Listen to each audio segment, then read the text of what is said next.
महज 19 साल की उम्र में 90 के दशक में एक से बढ़कर एक हिट फिल्में देने वाली बॉलीवुड की खूबसूरत अभिनेत्री दिव्या भारती ने रातों रात कब ग्लैमर की दुनिया में कदम रख दिया पता ही नहीं चला। दिव्या भारती ने अपनी मासूम अदाओं और शानदार एक्टिंग से सबका दिल जीत लिया है।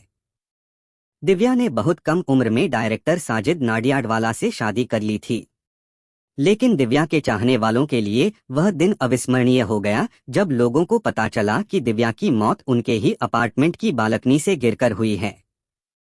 लोगों को विश्वास ही नहीं हो रहा था कि यह सब अचानक कैसे हो गया, ऐसा क्यों हो गया, मामला क्या है। दिव्या ने मौत के बाद इन सभी सवालों को यहीं छोड़ दिया, जिसका राज आज तक खुल नहीं पाया है। यह खबर 1993 की है, जब 5 अप्रैल को दिव्या भारती का निधन हो गया था। दिव्या भारती की मौत ने न सिर्फ फिल्म इंडस्ट्री बल्कि लोगों को भी हिलाकर रख दिया है। दिव्या भारती की मौत के वक्त वह कई फिल्मों की शूटिंग कर रही थीं। कई फिल्मों की शूटिंग लगभग खत्म हो चुकी थी, लेकिन दिव्या की मौत के बाद डायरेक्टर को फिल्म की दोबारा शूटिंग करनी पड़ी। दिव्या की मौत के बाद कई ऐसी घटनाएं हुईं जिसने लोगों को झकझोर कर रख दिया। दिव्या की मुंबई के वर्सोवा में 5वीं मंजिल के अपार्टमेंट की बालकनी से गिरने के बाद रात 11 बजे मौत हो गई।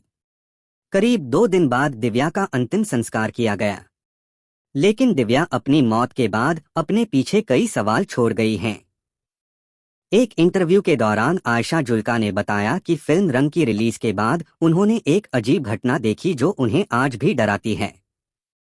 उन्होंने कहा कि जब हम रंग का ट्रायल देखने फिल्म सिटी गए तो दिव्या के स्क्रीन पर आते ही पर्दा गिर गया और यह हमारे लिए बहुत ही अजीब घटना थी। आयशा जुल्का ने भी एक इंटरव्यू में कहा था कि काफी समय तक हमें यकीन ही नहीं हुआ।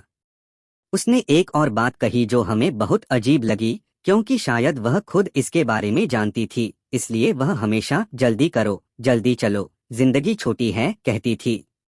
यह स्पष्ट रूप से नहीं कहा गया है, लेकिन शायद किसी व्यक्ति के भीतर मृत्यु का आवेग होता है। उसे सब कुछ जल्दी करना था। उन्हें जिंदगी में सब कुछ बहुत जल्दी मिल रहा था।